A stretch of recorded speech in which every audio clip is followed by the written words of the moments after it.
मैं हूं सुधांशु शेखर और आप देख रहे हैं युवा शक्ति न्यूज। हर खबर पैनी नजर। दोस्तों, एक से बढ़कर एक शख्सियतों से आपको रूबरू कराता रहा हूं, लेकिन आज हमारे साथ नवनिर्माण इंफ्राकॉन प्राइवेट लिमिटेड के चेयरमैन मिस्टर मनीष शाह जी हैं, जो साउथ कोलकाता में एक से बढ़कर एक रिहायशी मकान बनाते हैं। और जैसा कि आप सबको पता है कि भोजन, वस्त्र और आवास, ये तीन जो बुनियादी जरूरतें हैं, उसमें एक जरूरत को मनीष शाह जी पूरा करते हैं, पूरा कराते हैं।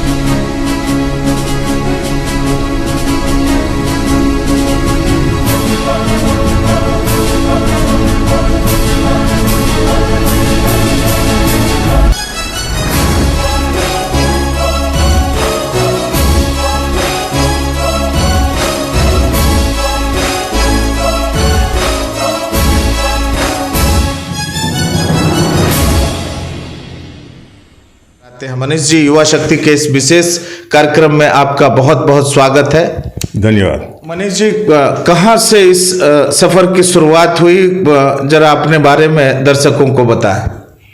करीब 30 साल पहले की बात है कि इस लाइन में मैं जुड़ा। संजोग से मेरे कुछ परिचित थे जिनकी एक ज़मीन थी, झमेले में पड़ी थी, वो बेचारे सॉल्व नहीं कर पा रहे थे। तो संजोग से वो उसका ज़मीन का सारा सॉल्यूशन, जैसे भी उसको माने जितना भी लिटिगेशन था हटाने का जिम्मा मैंने लिया और सक्सेसफुली मैंने कर दिया। वो पहला कदम था मेरा। और उसके बाद 30 साल से झमेले वाली ही ज़मीन में लेता हूँ। और सारा जो झमेला माने समझिए आप, टेनेंट हुए, लैंडलॉर्ड के बीच में कुछ अनबन हुआ या कोई ऑक्यूपायर ट्रेसपासर बैठे हैं, उनको सारे प्यार मोहब्बत से सॉल्व करके दूसरी जगह शिफ्ट करके या तो कुछ पैसा दिला के, जिससे कि उसके दिल में भी शांति रहे, उसी तरह से ज़मीन को सॉल्व करते हैं, उसको क्लियर करते हैं, सैंक्शन लेके फिर उस पर प्रोजेक्ट बनाते हैं। बहुत अच्छा लगा, क्योंकि आपने कहा कि झमेले जिसमें कोई भी डिस्प्यूट है और आप उसमें एक शांति दूत का काम करते हैं, क्योंकि ये झमेला कभी कभी बहुत बड़ा रूप भी ले लेता है और शांति की स्थापना आप कर रहे हैं। इसलिए मैं पुनः अपनी ओर से आपको बधाई देता हूँ। Thank you. ये होता यह है कि हर एक को आवासन माने जगह, ऊपर छत, रहने के लिए छत चाहिए। घर एक ऐसी वस्तु है, चार दीवारी छोड़ के भी हम लोग जो यहाँ पे बनाते हैं इतने सालों से, तो मैं खुद ध्यान रखता हूँ कि एक रहने की सुंदर जगह मिले कस्टमर को, क्लाइंट को। तो हम लोग इसको बोलते हैं कि ये चार दीवारी नहीं है, ये एक घर दिलवाते हैं किसी को, जिसमें वो सारा अपना बाकी का जीवन व्यतीत करता है। इसके लिए छोटी छोटी डिटेल्स हम लोग बहुत ध्यान रखते हैं कि कस्टमर को क्या लग सकता है और किससे उसको शांति मिल सकती है, किससे उसको सुकून मिल सकता है। इसी तरह से हम लोग अपना कंस्ट्रक्शन करते हैं। तो ये आपने प्रांतिक से अपने सफ़र की शुरुआत करी थी, और उसके बाद और क्या क्या प्रोजेक्ट ये आए हैं और क्या क्या भविष्य की योजनाएं हैं?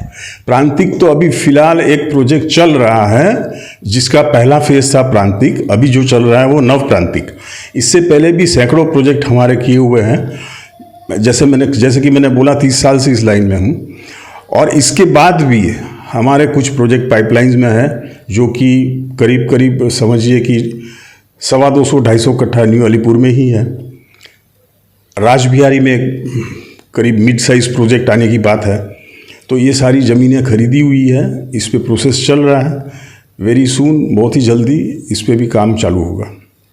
तो मनीष जी, केवल साउथ कलकत्ता में ही कि और भी कलकत्ता के दूसरे क्षेत्रों में भी आपका ये आपसे लोग संपर्क कर रहे होंगे कि कोई प्रोजेक्ट यहाँ कीजिए, क्योंकि आपका जो प्रोजेक्ट जो दिख रहा है वो काफ़ी बेहतर होता है, ये सभी जानते हैं। तो क्या बाहर से भी लोग संपर्क कर रहे हैं आपसे? परिचित लोग एक दूसरे की बात तो सुनते ही हैं।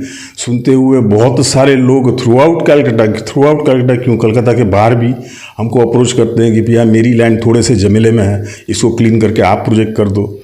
लेकिन मैं थोड़ा सा संतोषी आदमी हूँ, साउथ कलकत्ता में ही सीमित रखता हूँ अपना काम भी बहुत एक साथ हाथ में नहीं पकड़ता हूँ, जिससे कि हर काम को जस्टिफाई किया जा सके, हर प्रोजेक्ट को अपना टाइम में दे सकूं और उसमें बेस्ट उसका रिजल्ट निकाल सकूं, जिससे कि कस्टमर सेटिस्फेक्शन हो।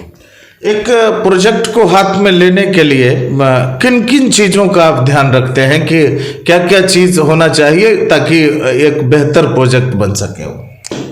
देखिए, सबसे पहले तो नीयत होनी चाहिए, इंटेंशंस होने चाहिए कि मुझे कुछ बेहतर बनाना है, मुझे बना के बेच के पैसा कमाना है, ये नियत से मैं नहीं करता। कुछ नया देना है, कुछ हट के देना है, ये सबसे पहले। इसके लिए क्या चाहिए? तो इसके लिए अच्छे आर्किटेक्ट चाहिए, अच्छे स्ट्रक्चरल इंजीनियर्स चाहिए।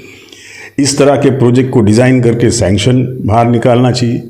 निकालने के बाद ये देखना ज़रूरी है कि जो चीज़ कंप्यूटर में फ़ोटो दिखाया गया है वही चीज़ हूबहू बना के कस्टमर के हाथ में दी जाए, तब तो कस्टमर सेटिस्फेक्शन हो।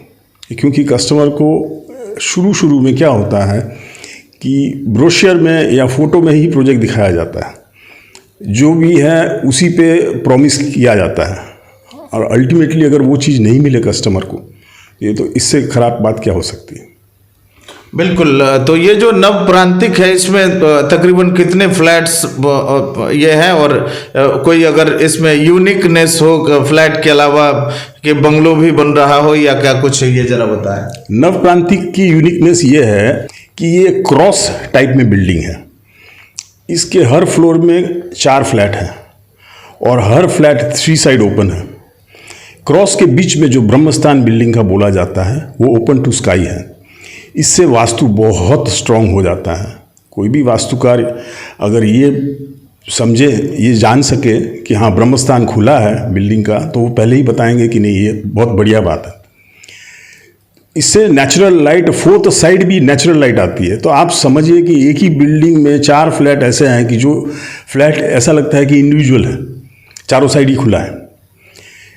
इस तरह के यूनिक फ्लैट हैं और पूरी एमिनिटीज़, रूफटॉप स्विमिंग पूल से लेके आपके स्टीम सोना से लेके रूफ गार्डन, अपने ग्राउंड फ्लोर में गार्डन, बैंक्वेट हॉल, और एक दो यूनिक चीज़ है। वाटर बॉडी में हम लोग फ्लोटिंग टेम्पल दे रहे हैं। नाव फ्लोट होती है, उस तरह से एक टेम्पल को फ्लोट किया जाएगा, ब्रिज के माध्यम से बांधा जाएगा और वो तालाब पे तैरता हुआ टेम्पल रहेगा। ऐसा कुछ यूनिक फीचर्स जो है, जो अक्सर हर प्रोजेक्ट में या बहुत ही कम प्रोजेक्ट में देखने को मिलता है।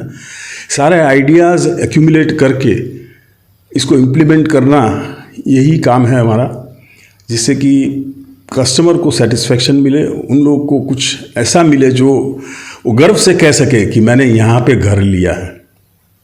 बिल्कुल, उनको गर्व होना चाहिए। और मनीष जी, ये रेरा वगैरह का जो एक रूल्स एंड रेगुलेशंस है, इसको किस तरीके से, ये कितना ज़रूरी है और इसको किस तरीके से फॉलो किया जाता है?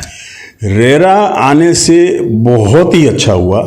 शुरू में हम डेवलपर्स को थोड़ा सा मन में भय था कि ये क्या होगा क्या नहीं, लेकिन इम्प्लीमेंट होने के बाद, स्टडी करने के बाद पता चला कि ये इतना इम्पोर्टेंट है कस्टमर के लिए। इसमें कस्टमर सेफ्टी ही मेजर फैक्टर है। डेवलपर्स पहले ऐसे थे कि एक कस्टमर से रुपया लेके कमिटमेंट फेल कर जाते थे। इसके कारण गवर्नमेंट ने भी ये स्टेप लिया कि फेल ना करे, जो कमिटमेंट हो वो राइटिंग में दे, एग्रीमेंट के द्वारा दे और उसी को फॉलो करे।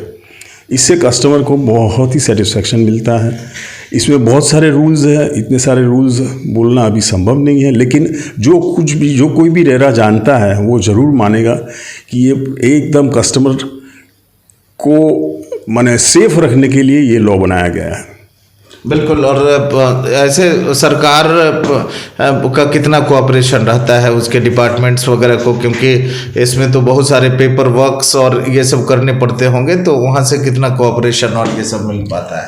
कोऑपरेशन जरूर मिलता है।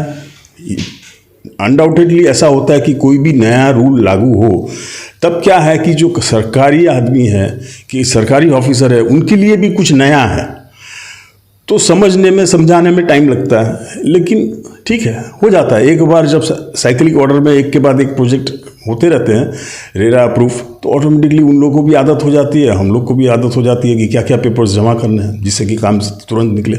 मनीष जी, आप एक आध्यात्मिक व्यक्ति भी हैं और अध्यात्म ने आपके जीवन को बहुत कुछ बदला है, चेंज किया है, ऐसा आपके बातचीत में लगा हमको। तो आध्यात्मिक जगत में आप कैसे आए, संक्षेप में बताते हुए, और आपने सुना है कि कई मंदिरों का भी जीर्णोद्धार वगैरह कराया है, कैसे संभव हो सका ये? जैन है, हम महावीर को मानते हैं। तो बात यह है कि भगवान महावीर को समझने के लिए मेरी क्षमता तो नहीं थी, क्योंकि मैं एक व्यापारी आदमी ऐसी सब वाणी समझूं और अमल करूं उस पर, ये मेरी क्षमता नहीं थी। तो ऐसा हुआ कि भाग्य से गुरु मिले। गुरु मिलने के बाद उस मार्ग पे चलने की इच्छा हुई। चलने से ये पता चला कि खुद में बहुत सारे परिवर्तन हुए, कुछ गुणों का विकास हुआ, आत्मिक गुणों का विकास हुआ। अब पुरुषार्थ उसी पे करने का दिल करता है। आश्रम है हमारा, बॉम्बे से जाते हुए, बॉम्बे से पूना जाएंगे तो बीच में परली खपोली करके जगह है, परली में आश्रम है, वहाँ भी अक्सर जाते रहते हैं। साथ साथ उसी आश्रम का यहाँ एक विंग खुला जो यहाँ का मंदिर था, उस मंदिर का पूरा निर्माण, पूरा कंस्ट्रक्शन से लेके इनसाइड आउटसाइड माने डिज़ाइनिंग सारा मुझे करने का सौभाग्य मिला। बहुत खुशी किया। अब कुछ भी आश्रम में कंस्ट्रक्शन की बात आती है, मंदिर की बात आती है, कुछ स्थापना की बात आती है, तो मुझे बुलाया जाता है, तो अच्छा लगता है ये काम करने का। बिल्कुल। कहा जाता है कि एक सफल व्यक्ति के पीछे एक महिला का हाथ होता है। आपके पीछे किनका हाथ है, और आपकी वाइफ खासकर कितना सपोर्ट कर पाती हैं आपके इस काम में? यूँ समझिए कि वाइफ के बिना अधूरा ही हूँ। वाइफ हमारी एक प्रोफेसर है, भवानीपुर कॉलेज में पढ़ाती है, सालों साल से, अभी भी 30 साल से ज़्यादा हो गए। वो इस मार्ग में, गुरु से मिलाने के मार्ग में उनका ही हाथ था। नाम प्रीति है, जैसा नाम है वैसी ही व्यक्ति है। वो ना होती तो मैं गुरु से मिल भी नहीं पाता, या मिलने की कोशिश भी नहीं की होती। उसके कारण से हमेशा जीवन में जब भी ऊंच नीच, उछाड़ पछाड़ जब भी आता है, तो उसका जो मेंटल सपोर्ट रहता है, उसका मैं वर्णन करना इतना आसान नहीं है, बट हमेशा मेरा साथ दिया है, हमेशा ही मेरे पास खड़ी रही है। तो मेरे सक्सेस के पीछे 100% उसका हाथ है, ये तो मानना ज़रूरी है। बिल्कुल। आपके सक्सेस के पीछे और पारिवारिक लोग, आपके पिताजी, या मान लीजिए परिवार में और किन किन लोगों का पिछले 30 साल में आपको सपोर्ट मिला? अनफॉर्चुनेटली पिताजी का देहांत 1986 में हो गया था। उसके बाद ही मैं ये कुछ व्यापार करते करते इस लाइन में मैं आया। माँ साथ में है, माँ का बहुत सपोर्ट रहता है, और माँ तो आप जानते ही हैं कि चिंता की मूर्ति है। कुछ भी काम करते हैं तो पहले चिंता करती है कि बेटा ख्याल रखना अपना। बस यही छोटा सा परिवार है। भाई अपना खुद बिजनेस चलाता है, वो अलग लाइन में है, मैं इस लाइन में हूँ। मनीष जी, एक और सवाल कि ये जीएसटी का जो मामला है, जो डेवलपर्स लोग इसको काफ़ी इससे दो चार हो रहे हैं, इससे रूबरू हो रहे हैं, तो ऐसा क्या है, सरकार से आप क्या मांग करना चाहेंगे जिससे जो अन्य जीएसटी के जो करदाता हैं उसी के तरह इन लोगों को भी लाभ मिले? देखिए, मैं ये मानता हूँ कि घर एक इंसान का बहुत ज़रूरी प्रोडक्ट है। इस चीज़ पे, इस प्रोडक्ट पे गवर्नमेंट अगर जीएसटी ना लगाए तो सबसे बेहतर है। गवर्नमेंट ने पहले तो कुछ 12% जीएसटी लगाया था, उसके बाद कंसोलिडेटेड करके अभी 5% में आ गए हैं। उससे कस्टमर को कुछ राहत ज़रूर मिली है। आश्चर्य की बात मुझे आज भी यही लगती है कि जीएसटी जब बिल्डिंग बनता है तब जीएसटी 5% पूरा लगता है, बेचारे कस्टमर को देना पड़ता है। जब सीसी हो जाता है तब जीएसटी नहीं देना पड़ता है।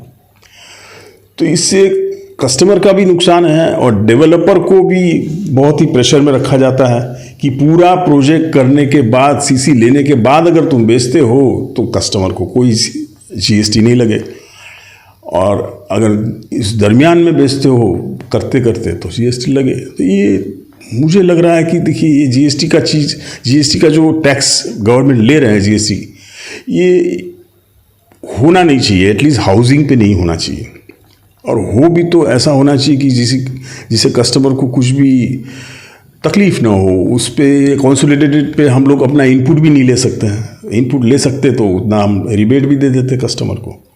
ये बात है, थोड़ा सा अगर सरकार सोचती है इस बारे में और भी गहराई से तो अच्छा रहेगा। कुल मिलाकर आपके कहने का मतलब है कि कस्टमर पर बोझ ज़्यादा बढ़ रहा है। 100%, क्योंकि आज देखिए, हम अपना प्रॉफिट, यहाँ बिजनेस करने आए हैं तो हम अपना प्रॉफिट तो रखेंगे ही। उसमें से हम अपना 10% प्रॉफिट में से आप अगर सोचोगे कि नहीं 5% जीएसटी में चला जाए तो होगा नहीं। तो अल्टीमेटली तो ये सारा बोझ तो कस्टमर पे आता ही है। बिल्कुल। एक आखिरी सवाल के युवा शक्ति के माध्यम से, आपके जो कस्टमर्स ऑलरेडी हैं वो या नए जो प्रोजेक्ट आ रहे हैं उसके लिए उन लोगों से क्या अपील करेंगे, क्या मांग करेंगे अपने प्रोडक्ट और आपका जो ये आने वाला जो प्रोजेक्ट है उसके बारे में उनसे क्या अपील करेंगे?